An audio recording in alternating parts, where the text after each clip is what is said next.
تو میں اس پہ ایک آسان جملہ بولتا ہوں کہ اسلام میں داخل کرتے وقت جو چیزیں آپ نے کسی سے پڑھوائی تھی نا، جب تک وہ ان چیزوں کا انکاری نہیں ہوتا اس وقت تک اسلام سے نکل نہیں سکتا وہ۔ آپ جب کسی کو مسلمان کرتے ہیں تو کیا آپ اس کو کیا یہ پڑھاتے ہیں لا الہ الا اللہ محمد رسول اللہ ابو بکر ولی اللہ؟ تو اب حضرت ابو بکر کا انکار کرنے سے وہ اسلام سے نہیں نکلے گا۔ جی دوستو، آپ نے دیکھا اور سنا، یہ اس صدی کا سب سے بڑا جھوٹا اور گمراہ شخص ہے۔ کس طرح یہ بات کر رہا ہے کہ میں تمہیں یہ جملہ بتاتا ہوں کہ اسلام میں داخل کرتے وقت جو چیزیں آپ نے کسی سے پڑھوائی تھی نا، جب تک وہ ان چیزوں کا انکاری نہیں ہوتا وہ اس وقت تک اسلام سے نکل نہیں سکتا۔ یعنی آپ نے جب کسی کو مسلمان کیا تھا، اسے آپ نے پڑھوایا تھا لا الہ الا اللہ محمد رسول اللہ، تو اللہ اور رسول کا جب تک وہ انکاری نہیں ہوتا وہ اسلام سے نہیں نکلے گا، یعنی کافر نہیں ہوگا۔ یہ اس صدی کا سب سے بڑا جھوٹا ہے۔ جب ہم کسی کو مسلمان کرتے ہیں، وہ مسلمان ہوتا ہے، تو اس کے بعد ہم اس کو سارا کچھ سمجھاتے ہیں کہ بھائی اب تم مسلمان ہو گئے ہو، تم نے کلمہ پڑھ لیا، یہ قرآن ہے، قرآن کی ایک آیت کا انکار بھی کفر ہے۔ قرآن میں جتنے انبیاء علیہ السلام ہیں ان کا نام ہے، ان نبیوں میں سے کسی ایک نبی کا انکار کرنا کفر ہے، آخرت کا انکار کفر ہے، اس قرآن کا انکار کفر ہے۔ لیکن ہم کسی کو اسلام میں داخل کرتے وقت ان نبیوں کے نام نہیں بتاتے ہوتے کہ لا الہ الا اللہ محمد رسول اللہ عیسیٰ نبی اللہ، لا الہ الا اللہ محمد رسول اللہ موسیٰ نبی اللہ، یہ تو ہم نہیں کہتے ہوتے۔ تو کیا حضرت موسیٰ علیہ السلام کا انکاری کافر نہیں ہوگا؟ کیا حضرت عیسیٰ علیہ السلام کے انکاری کافر نہیں ہوگا؟ تو ہم جب اسے کلمہ پڑھاتے ہیں لا الہ الا اللہ محمد الرسول اللہ، تو ہم تو یہ نہیں کہہ رہے تھے لا الہ الا اللہ محمد الرسول اللہ القرآن کتاب اللہ، قرآن اللہ کی کتاب نہیں، مسلمان کراتے ہیں، اس کے بعد ہم اسے سمجھاتے ہیں۔ جب بھی ہم کسی کو مسلمان کرتے ہیں، صرف کلمہ پڑھا کے مسلمان کرتے ہیں، اس کو پھر سمجھاتے ہیں۔ تو کلمہ پڑھاتے وقت کوئی اسے یہ تو نہیں کہتا بھی آخرت کو ماننا ہے، آپ نے جو وہ موسیٰ علیہ السلام کو ماننا ہے، آدم علیہ السلام کو ماننا ہے، نہیں بھائی، آپ نے سیدھا سادہ اسے کلمہ پڑھانا ہے، آپ نے اس کو مسلمان کرنا ہے، اس کے بعد آپ نے اسے بتانا ہے کہ یہ ضروریات دین میں سے ہے۔ نماز کا انکار کرنا کفر ہے، حج کا انکار کرنا کفر ہے، زکوٰۃ کا انکار کرنا کفر ہے۔ وہ لوگ جنہوں نے زکوٰۃ کا انکار کیا تھا، حضرت ابوبکر صدیق رضی اللہ تعالیٰ عنہ نے ان سے جہاد کیا۔ تو کلمہ پڑھاتے ہوئے کسی نے یہ تو نہیں کہا تھا کہ لا الہ الا اللہ محمد رسول اللہ، زکوٰۃ بھی فرض ہے۔ تو پھر حضرت ابوبکر صدیق رضی اللہ تعالیٰ نے پھر ان سے جہاد کیوں کیا؟ معلوم ہوا کہ اس صدی کا سب سے بڑا جھوٹا اور جاہل شخص ہے۔ جب بھی آپ کسی کو کلمہ پڑھاتے ہیں، وہ مسلمان اس کو کرتے ہیں، اس کے بعد آپ کہتے ہیں کہ قرآن میں جو کچھ آیا وہ آپ نے ماننا ہے، وہ نماز کو آپ نے ماننا ہے، قرآن کو آپ نے ماننا ہے، حج کو آپ نے ماننا ہے، انبیاء علیہ السلام کا آپ نے اقرار کرنا ہے، اور قرآن میں جن صحابہ کی صحابیت ثابت ہے قرآن سے، اگر آپ اس صحابی کو صحابی نہیں مانیں گے تو آپ کافر ہوں گے۔ جس طرح ابوبکر صدیق رضی اللہ تعالیٰ عنہ یہ خود مانتا ہے کہ حضرت ابوبکر صدیق رضی اللہ تعالیٰ عنہ کی صحابیت قرآن سے ثابت ہے، اور یہ خود کہتا ہے کہ جو حضرت ابوبکر صدیق رضی اللہ تعالیٰ عنہ کو صحابی نہیں مانے وہ کافر ہے۔ تو یہ میں نے بتایا کہ یہ اہل سنت اور اہل تشیع کے درمیان کامن ہے کہ سیدنا ابوبکر صدیق رضی اللہ تعالیٰ عنہ آپ صلی اللہ علیہ وسلم کے یار غار ہیں، اور اب سیدنا ابوبکر صدیق رضی اللہ تعالیٰ عنہ اس آیت کے تحت آپ صلی اللہ علیہ وسلم کے صحابی ہیں، کیونکہ یہ اس میں کیا الفاظ ہے اذ یقول لصاحبہ، کہ جب وہ اپنے صحابی سے کہتے تھے، ساتھی سے۔ اب چونکہ سیدنا ابوبکر صدیق رضی اللہ تعالیٰ عنہ کی صحابیت قرآن سے ثابت ہو گئی ہے پرٹیکولرلی، اس لیے آپ رضی اللہ تعالیٰ عنہ کی صحابیت کا انکار کرنے والا کافر ہے، جو آپ کی صحابیت کا انکار کرتا ہے۔ جی دوستو، آپ نے دیکھا یہ خود کہہ رہا ہے کہ جو حضرت ابوبکر صدیق رضی اللہ تعالیٰ عنہ کو صحابی نہ مانے وہ کافر ہے۔ اب وہ کیسے نکل گیا اسلام سے؟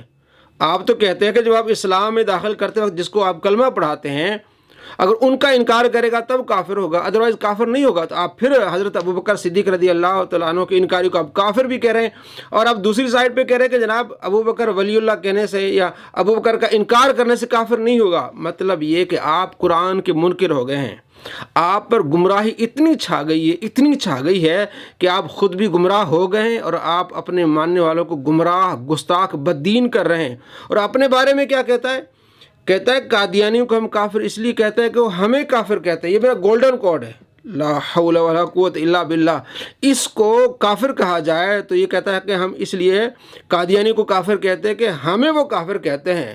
میں نے کئی دفعہ یہ گولڈن کوٹ اپنا بیان کیا ہے لوگوں کے سامنے کہ اگر قادیانی ہمیں کافر کہنا چھوڑ دیں تو ہم ان کو کافر نہیں کہیں گے، اور میں نے کئی دفعہ یہ گولڈن کوٹ اپنا بیان کیا ہے لوگوں کے سامنے کہ اگر قادیانی ہمیں کافر کہنا چھوڑ دیں تو ہم ان کو کافر نہیں کہیں گے۔ یہ میں آپ کو ایک کریٹیکل ایشو سمجھانے لگا ہوں۔ آج کی ڈیٹ میں بھی اگر کوئی کسی صحابی کو اپنے علم کی بنیاد پہ کافر بھی ڈکلیئر کر دے، وہ یہ سمجھے کہ میرے نزدیک وہ کافر تھا، تو اس سے یہ نہیں ہوگا کہ ہم اس کی تکفیر کریں گے۔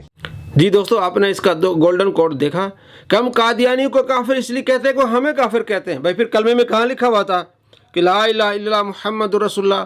مرزا کو کافر نہیں کہنا، مرزا کو کافر کہا تو تم کافر ہو جاؤ گے، یہ تو کلمے بھی نہیں ہے۔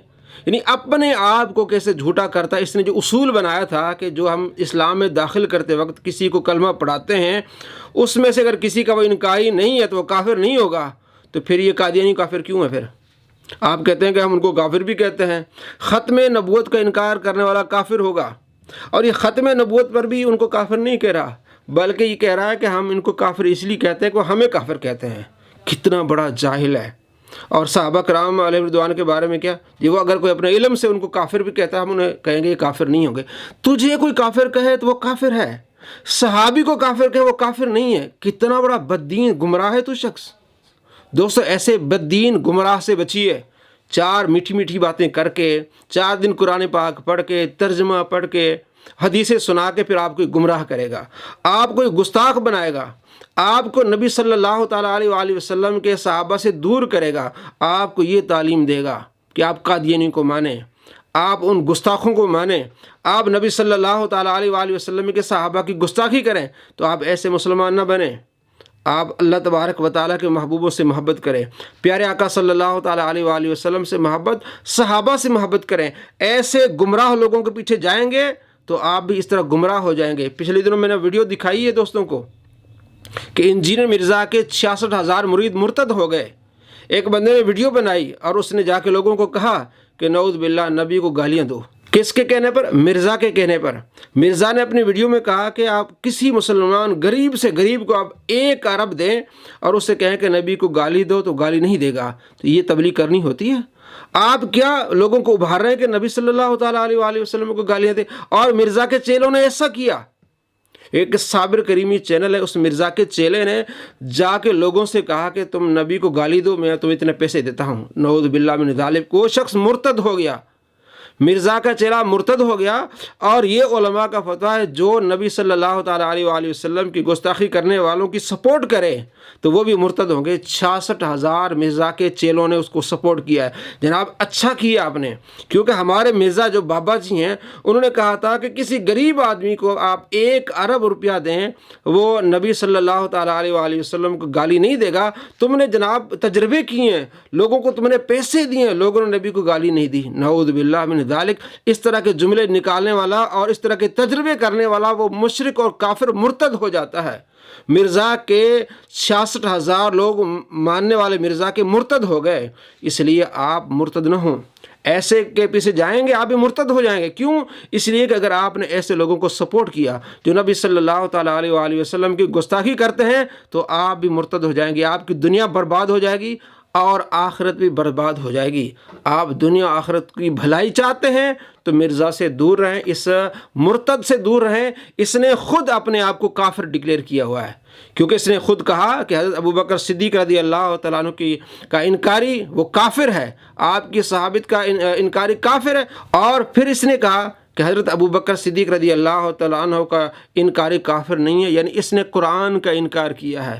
یہ شخص اس وقت کا بدترین گمراہ شخص ہے، اور اپنے فتوے کے لحاظ سے یہ بندہ کافر ہے اور مرتد ہے، اور اس کے ہزاروں ماننے والے اس کی تعلیم کی وجہ سے مرتد ہو چکے ہیں۔ آپ اپنے ایمان کو بچائیے، آخرت کی فکر کیجیے۔ السلام علیکم ورحمۃ اللہ وبرکاتہ۔